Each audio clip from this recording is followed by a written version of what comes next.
At Turning Point USA's 2019 Student Action Summit, we sit down with Dr. Sebastian Gorka, the nationally syndicated radio host of America First and former deputy assistant to President Donald Trump, to discuss the impeachment vote, the Spygate scandal, the new IG report, and the ongoing Hong Kong protests.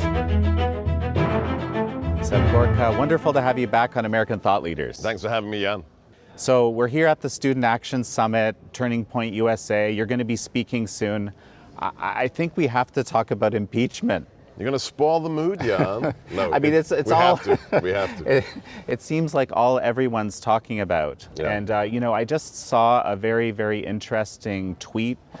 Basically, someone had been watching the Trump rally in Michigan that night, saying, Trump was being jovial, doing his normal stuff at his rallies. And then on the other hand, he decided to see, because he was seeing what he was used to seeing, he decided to look at what was on CNN at the time.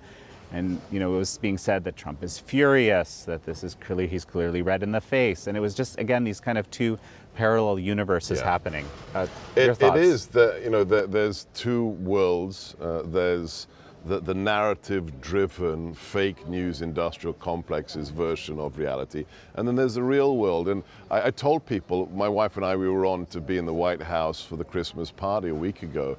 And this was, as the articles were being formulated, right. And we're there. It's a wonderful party. The First Lady, the President, comes down the staircase. He gives a little speech to all of us.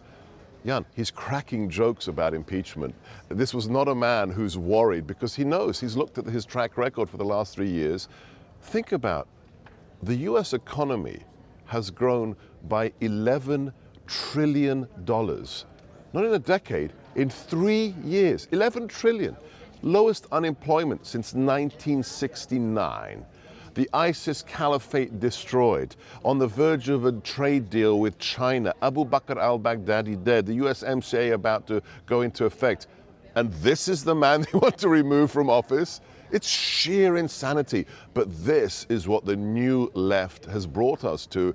They are the latest version of an ideology fueled by hatred. I worked for Donald Trump as his strategist in the White House. I worked for him as candidate Trump.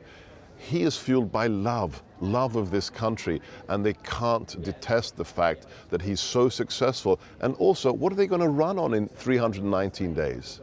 What is their message? Free healthcare for illegal aliens, dismantle DHS. They know they can't win in the ballot box. So what are they going to try and do? Steal the election with this absurd impeachment. To put another number, I had read that these, for example, jobs numbers that you're describing are something to the tune of 7 million jobs. Yes, exactly. That didn't exist. That didn't exist. That's, now, as a conservative, I'm not going to say Donald Trump created those jobs, because he isn't hiring them for Trump International. But what he did, when we came into the White House, he told us one thing. I'm not going to sign any new executive orders unless we have first rescinded 2. For every one, you have to rescind 2. And we thought, wow, that's amazing. By the end of the first year, that figure, Jan, was up to 22 to 1. We had rescinded 22 oppressive regulations to every new one the president had signed. So what's happened in the last 3 years? You've removed this albatross around the neck of America. The Gulliver, the Lilliputian threads have been shorn apart, and the American people have created $11 trillion worth of wealth. The American people have created 7 million jobs, and this is the man they want to remove from office. It's insanity. Well, so let's talk about this impeachment a little more. There's sort of talk of some kind of a delay in the articles being sent to the Senate. Unbelievable. What do you make of this? What's going on with this? So we had Mark Levin talk here last night, address us at the gala for Turning Point USA, and he is there's a reason he's called the Great One. There's a reason he worked in the Reagan administration, DOJ. He's a constitutional scholar. He's a genius, and he came up with this very interesting explanation. It's very dark, very dark.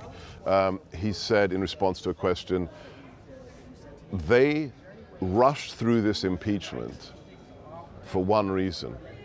So now they can have the vote, they can stretch out the transition to the Senate trial for as long as they can, which is what they're doing with Nancy's decision today not to forward the results of the vote, which is unheard of.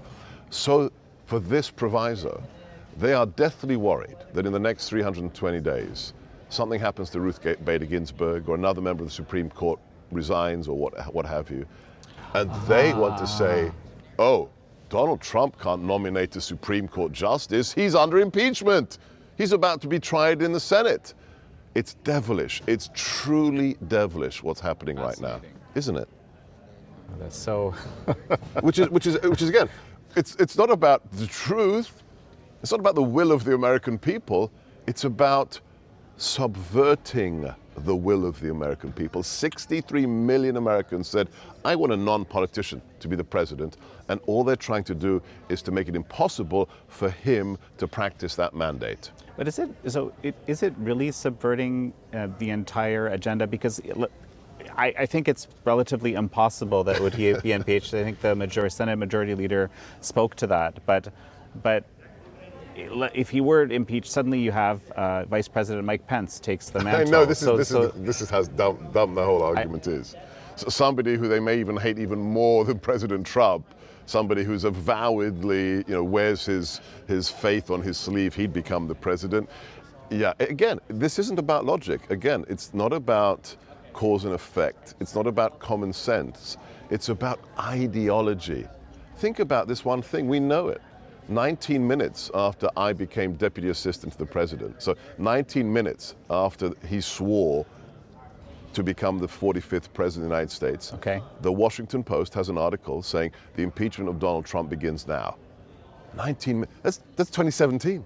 The Washington Post now is in trouble. Why? Because their journalist tweeted out this photograph this morning saying, here we are celebrating Merry Impeachment-mas. Sorry, that's journalism? What would happen to somebody at Epoch Times if you did that? No, seriously. It would be unconscionable. Yes. Because you do journalism. You actually are one of the few organs that actually talks about facts and truth and isn't afraid. I mean, think about it. You are measured by your enemies. What did Churchill say? If you've got enemies, good. It means you've stood for something in your life. When you've got enemies like the Communist Party of China, my friend Jan, you're doing very well. Congratulations. Well, very, very kind words. We appreciate that, and of course, that's what we endeavor to do: is to share the truth. Another one of these bizarre things is, as the articles of impeachment were being announced, as the vote was being prepared, there was this kind of somber tone. But it's like, no one. Does anyone really believe there's a somber tone? Yeah. We've been listening to it for a week. We've been lectured to. Conservatives like me, I consider myself to be, a Thatcherite Reagan. I grew up under Margaret Thatcher. Right. Old school conservative. We're being lectured by Nancy Pelosi and the Democrat Party about respecting the Constitution and the will of the Founding Fathers. They've been telling us for decades. Those slave-owning, disgusting white men, the Constitution's a living document, we have to change it. Suddenly, they're the greatest originalists and fans of the Founding Fathers. It's a sham. I mean, remember, Ron, it's an insult to our institutions, but remember what Ronald Reagan said. We have to be happy warriors.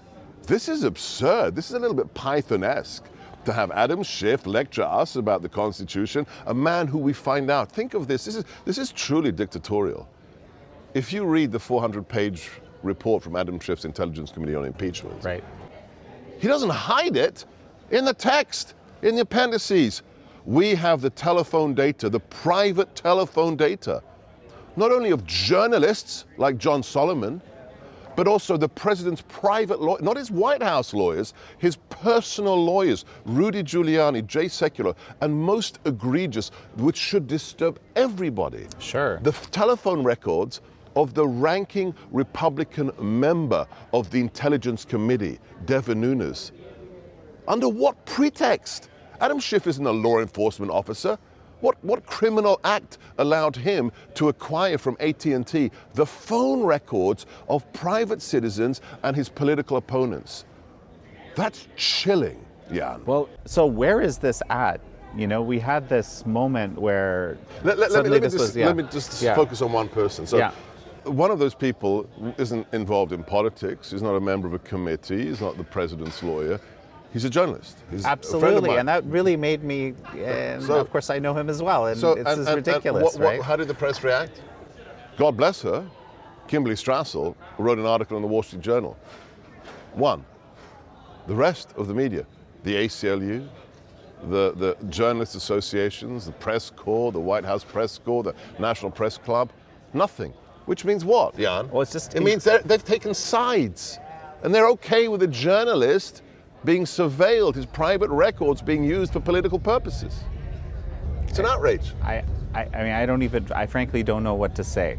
Right? I frankly don't know what to say to that. Well, it affects you. Yeah, of course it does. Do you know if your phone records are being used for political purposes? No, but I've been wondering. I mean, I'm used to it. I know we were spied upon. I know we were illegally spied upon in the White House. And you take measures. You take measures. But a journalist shouldn't expect that in a free country. This isn't Cambodia in the 1970s. This isn't Hong Kong today. This is America. And the most galling aspect of all is Adam Schiff, who, by the way, people need to know, Adam Schiff, before he became a politician, was a prosecutor in California. Okay. He sent people to prison. Those people should be looking at how they were sent to jail if this is how he's behaving today. So people need to understand that this could affect anybody. And the most galling thing of all is Adam Schiff, the chairman of the Intelligence Committee, the most powerful committee, didn't hide it. He put it in the report. In the appendices, he said, these are the phone calls that AT&T gave us. These are the dates. This is the data center. Absolute blatant disregard for the Fourth Amendment, the First Amendment, and he's a chairman of the Intelligence Committee. Yeah, I mean... you're speechless, right? Not a good thing for an interviewer. Speaking of the spying, yes. Okay, or let's call it the illicit surveillance. And what you guys have done to uncover the corruption of the last administration, God bless you all. Well, thank you. I think Horowitz, the Inspector General, basically called it, this is spying. He said, well, let's call it illegal surveillance, I think he said. Well, okay, sure. So let's talk about the IG report a little bit. What was it that struck you in the IG report? I said for months on my radio show, America First, because there was all this hype from certain conservative quarters. Oh, it's coming. Remember, we were told it's next week. It was a constant rolling deadline. It's going to be big. It's going to be big. And I kept telling people, calm down. Calm down. IG reports serve one purpose alone. It doesn't matter whether it's CIA, whether it's DOJ. IG reports are written by bureaucrats to protect bureaucracies. There's no real consequences. These guys don't have subpoena power. They can't convene a grand jury. They just record things, and the big report is put on a shelf and disappears. I did not expect much. It's important for people to read it and understand what we found, because it's not this, the 17 irregularities and omissions. No. Those are the most egregious problems with the FISA warrants to spy on the campaign. There's a total of more than 50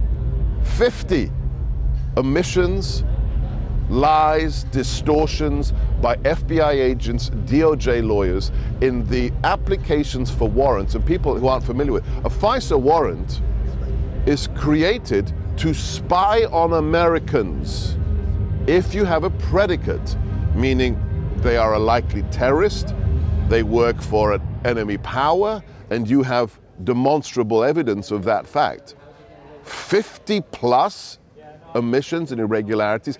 They hid from the FISA court the fact that Carter Page, a former naval officer, Annapolis Navy grad, they said he has connections to Russia and to dubious agents of the Russian state. No, he doesn't. He's worked with the CIA and the FBI to put Russian intelligence agents in prison. He has been an asset of the intelligence community to fight our enemies, and they leave that, the FBI leaves that out of the FISA warrant. Right. Could affect anybody. So I said, have no high expectations. Read it, understand that what he said, Horowitz said, I find no political bias, or I can't make a determination. Excuse me? 51 irregularities, which all lent in which direction? They weren't mixed. Right. Some pro-Trump, some against Trump. They all lent to affect the campaign and us in the White House. Sorry, that's the proof of political bias. When you have Lisa Page, the lawyer for the FBI, texting to her lover she's having an affair with, that, oh, do we have an insurance policy? And we're not going to let Trump win. Do you need more evidence of political bias? So I had no high hopes. The real action is Attorney General Barr's empowerment of John Durham, U.S. Attorney from Connecticut, and the biggest other story that nobody covered, 6 weeks ago, what happened? John Durham's investigations into the origin of the counterintelligence operation to spy on us, transmuted in a DOJ statement from an administrative investigation to a criminal one. What does that mean, Jan? It means John Durham has requisite evidence that felony crimes were committed, which means now he can empower a secret grand jury and he can actually subpoena anybody. The IG can only look at employees of the Department of Justice. John Durham can subpoena anybody, including Adam Schiff, Hunter Biden. So that is the real news. And I've never met Barr or Durham, but I've been told by people who I trust implicitly, who've worked with them in prior administrations, these men will not be stopped. They will get to the truth. And the fact that both of them, both the Attorney General and John Durham, made public statements after Horowitz gave his testimony. Yes, they did. Wow, that does not happen, saying our remit was larger than the IG's and we found things that he did not find. Stay tuned, my friends, stay tuned. And it'll be a little while from what we're hearing. According to the Attorney General, late spring, early summer. Right, exactly. Let's switch gears a little bit to something, well, I don't know if we can say it's positive or not. No, I think of it as very positive. So I just came back from a trip to Hong Kong, where I had the opportunity to sit down, like we are sitting down here, with a number of really fascinating people. A frontline protester, someone who's out there and even says, look, I feel I have to use violence in this case. Very interesting. Wow. I would encourage people to watch the interview because he's not a political guy. He's protecting his homeland. It's very interesting. Hong Kong, it's a magical place. It's an actual free society. That's the sense that I got. Like? Can I ask you? Sure, I'll tell you. I'll be interviewed for a moment here. The incredible thing about it is that, after more than 6 months of protests, when you're there, it's like everything is happening at the same time. You have the riot police, which, by the way, look eerily reminiscent of Zomo from the 80s in Poland, like almost exactly. I mean, it was stunning. At the same time, you have, of course, the protesters coming in, setting up barricades, getting ready. At the same time, you have tourists. One of them was on a perch in a video I took and just watching, and his wife is, get out of here, we're gonna get stuffed, she's saying. And he's saying, I'm just taking a look, and at the same time, you have the people of Hong Kong who aren't directly involved in the protests, but many of which support them, are coming around and just tripping over the riot police, in full menacing gear. So it's that's life in Hong Kong right now. This, protests happening beside business, steps away. Actually, jewelry shops, very high-end jewelry shops on the main street where a lot of this fighting has happened on Nathan. Wide open in the middle of protests, you see. So that tells you something a little bit about what they understand about the protesters, right? It's very, very interesting. Very telling, which would not be the case with Antifa. Precisely. So that's actually very interesting. There's a superficial appearance that's similar, but it's a completely different game, at least in my, well, so tell me, you've obviously, all of us freedom-loving people are watching Hong Kong very carefully. What are you seeing there? Look, the images, especially during our Thanksgiving, of seeing people in Hong Kong holding a Thanksgiving with a parade using the stars and stripes, That's got to chill you to your marrow. That's got to, I mean, for me, you know my history. My parents suffered under communism. My father was serving a life sentence in a communist prison as a anti-communist. Yes. When he was liberated from that prison in the revolution of 1956. And for me, I mean, I know the history because that's what I grew up with. But for those who don't know, in Hungary, which is the first real anti-communist revolution that got somewhere, for 10 days they had freedom before the tanks rolled in and crushed them. Who started that revolution? It wasn't the elite. It wasn't some political party. It was a band of students who wanted to pay homage to the Poles who were striking in Poland in '56. And they wanted to send some quiet message that we are with you, Dwa Brytanki, the Polish-Hungarian brothers. Yes. So they had a quiet march, a totally silent march, to the statue of a Polish general in downtown Budapest. Okay. And that was how it began. And as they're sending this message across the border that, brothers, we are with you, the crowd gets bigger and bigger and bigger. Then the workers from Trepel Island, the guys that are working in the factories, breaking their back for the robot, the work Yes. of the Malenkov factories that the Soviets have taken over, they sympathize with the students. And they join this march, and the march decides to leave the statue and walk down the boulevard in central Budapest. And then what happens? The catalytic moment. The people who don't go out onto the streets, maybe they're afraid, they want to show comradeship. They want to show solidarity. So what happens? They take the communist flags that have been arrayed along the boulevard and they cut out the hammer and sickle. They cut out from the original tricolor, red, white, and green. They cut out the communist symbol that had been imposed on their nation 8 years ago, and you have the hole in the middle saying we are a free nation.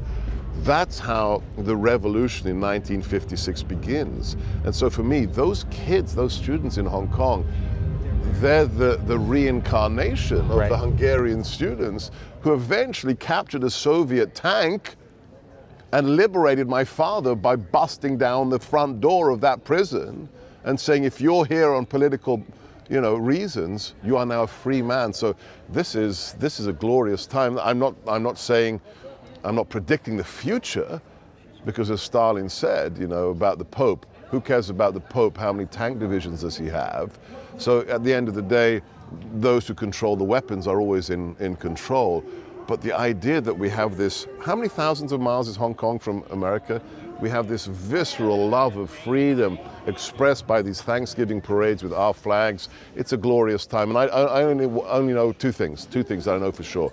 Xi Jinping is very worried, which is good. I agree. And number two, when the president tweeted it out, he was right. If it weren't for me being president, thousands of people would be dead on the streets of Hong Kong right now, because Xi Jinping knows, with Donald Trump in the White House, he has to watch his step, and that's a good thing.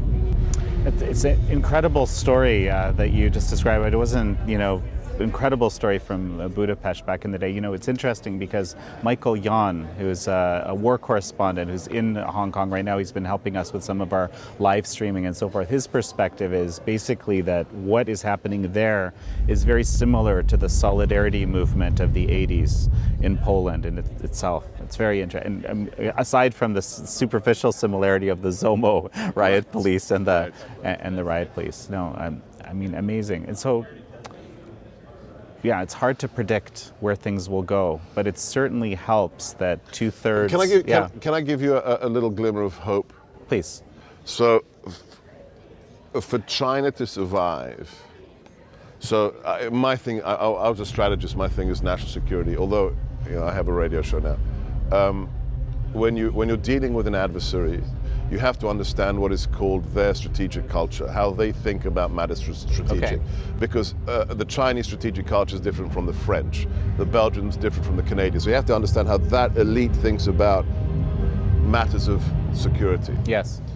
China, since the end of the age of the warring states, whether it was an empire or whether it was a communist dictatorship, has only been petrified of one thing: one thing alone. And it's not invasion, it's not the white man. They're petrified of internal collapse. They never want to return to the period of the warring states. That is something Donald Trump knows, President Trump knows. The Asia team is the best team in the National Security Council. It's run by a friend of mine who speaks the languages of the region, served in the region. We know what Xi Jinping's worried about. And that's why the trade issue, the trade war is so important.